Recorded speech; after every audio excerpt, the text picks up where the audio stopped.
على رسوله الكريم أما بعد فأعوذ بالله من الشيطان الرجيم بسم الله الرحمن الرحيم وإنك لعلى خلق عظيم الآية শ্রদ্ধেয় সম্মানিত আজকের সভার সভাপতি মহাশয় ও আমার পাশে বসে থাকা নাজিম সাহেব, সামনে বসে থাকা ছোট বড় তালিবে ইলম ভাইরা, আজকে আমার আঞ্জুমানের বিষয়বস্তু হচ্ছে উত্তম চরিত্র।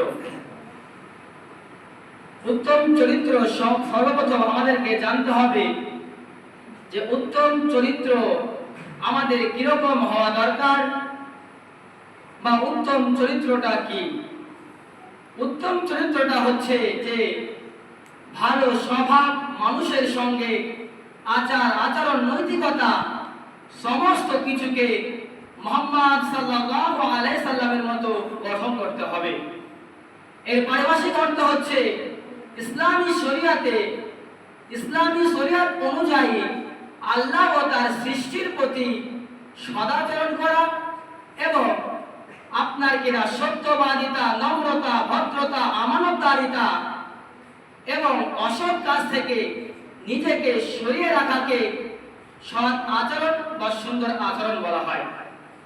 সম্মানিত উপস্থিতি, একটি মুসলমানের জীবনে যেটা সবচাইতে বেশি প্রয়োজন, একটি ইমানদারের ভিতরে যেটাকে ফুটিয়ে তোলা বেশি প্রয়োজন, সেটি হচ্ছে উত্তম চরিত্র। একজন মানুষ যদি সুন্দর পোশাক আশাক পরে ঘুরে বেড়ায় কিন্তু তার মুখের ভাষা যদি আপনার খারাপ হয় তাহলে তার চরিত্র খারাপ, আমরা সেটা বলি। আর একজন মানুষ যদি চরিত্র খারাপ হয়ে যায়, ইহকাল এবং পরকাল ওই ব্যক্তি অপমানিত হবে, এতে কোনো সন্দেহ নেই। আর একজন ব্যক্তি যদি পোশাক আশাক নোংরা হয়, তবুও যদি তার মুখের ভাষা, তার চরিত্র যদি ঠিক হয়, তাহলে ইহকাল এবং পরকালে ওই ব্যক্তি কামিয়াব হবে। সম্মানিত উপস্থিতি, আমাদেরকে চরিত্র কেমন করতে হবে, কিরকম ভাবে গঠন করতে হবে। সৈয়দাত আয়েশা রাদিয়াল্লাহু তাআলা আনহাকে জিজ্ঞাসা করা হলো যে, হে আয়েশা, আপনি বলে দিন আন খুলুকি রাসূলুল্লাহ সাল্লাল্লাহু আলাইহি ওয়াসাল্লাম, যে রাসূল সাল্লাল্লাহু আলাইহি ওয়াসাল্লামের চরিত্র কেমন ছিল। তখন তিনি বললেন খুলুকুল কুরআন, তেনার চরিত্র ছিল কুরআনের মতো, অর্থাৎ তেনার চরিত্র হলো আল কুরআন। তাহলে আমাদেরকে সেই রাসূল সাল্লাল্লাহু আলাইহি ওয়াসাল্লামের চরিত্রবান হতে হবে তার তিনার মতো, যাতে করে আমরা ইহকাল এবং পরকাল কামিয়াব হতে পারি। সম্মানিত উপস্থিতি, আল্লাহ সুবহানাহু ওয়া তাআলা বলছেন ওয়া ইন্নাকা লাআলা খুলুকিল আযীম, অবশ্যই তিনার মধ্যে রয়েছে উত্তম আদর্শ এবং উত্তম চরিত্র দিয়ে তিনাকে পৃথিবীতে পাঠানো হয়েছে। সম্মানিত উপস্থিতি, শুধু তাই নয়, আব্দুল্লাহ ইবনে আমর রাদিয়াল্লাহু তাআলা আনহু তিনি বলছেন ক্বালা রাসূলুল্লাহ সাল্লাল্লাহু আলাইহি ওয়াসাল্লাম ইন্না মিন আহাব্বাকুম ইলা আহসানিকুম আখলাক।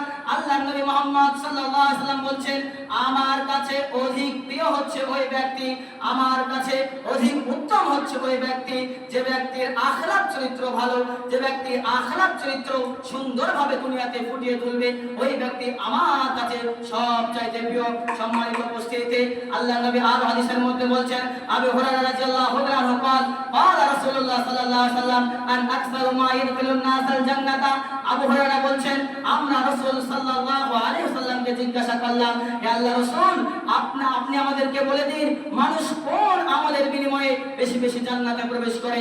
আল্লাহর নবী মুহাম্মদ সাল্লাল্লাহু আলাইহি ওয়াসাল্লাম বললেন, এক হলো তাকওয়াল্লাহ ওয়া হুসনুল খুলুক, আল্লাহর ভয় এবং উত্তম চরিত্র।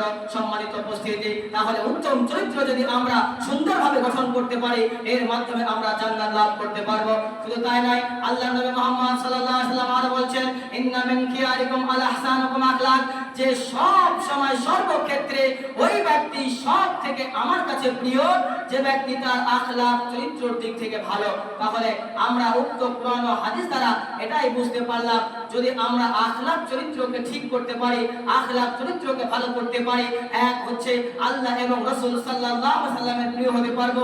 দ্বিতীয় নম্বর হচ্ছে সবচাইতে যেটা বড় মূল বিষয়, আমরা ইহকাল ভালো এবং পরকালে গিয়ে জান্নাত লাভ করতে পারবো। তাই সর্বশেষ আল্লাহর কাছে এই দোয়া করি, হে মাওলাই কারীম, আমরা যেন নিজের আখলাক চরিত্রকে সুন্দরভাবে মুহাম্মদ সাল্লাল্লাহু আলাইহি ওয়াসাল্লামের মতো ফুটিয়ে তুলতে পারি, সেই তৌফিক তুমি আমাদেরকে দান করো।